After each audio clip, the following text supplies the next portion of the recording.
একটা শান্ত নদীতে দুইটা মাছ থাকতো, একটার নাম সাবির আরেকটার নাম শাকির।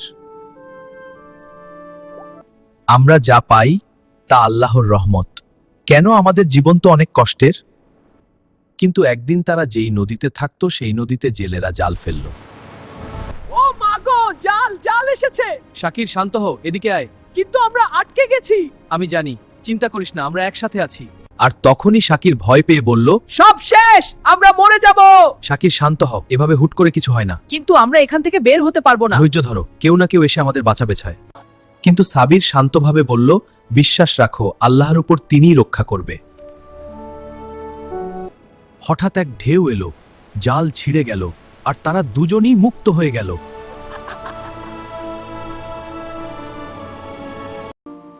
আজ বুঝলাম, আল্লাহর উপর বিশ্বাসই সবচেয়ে বড় শক্তি।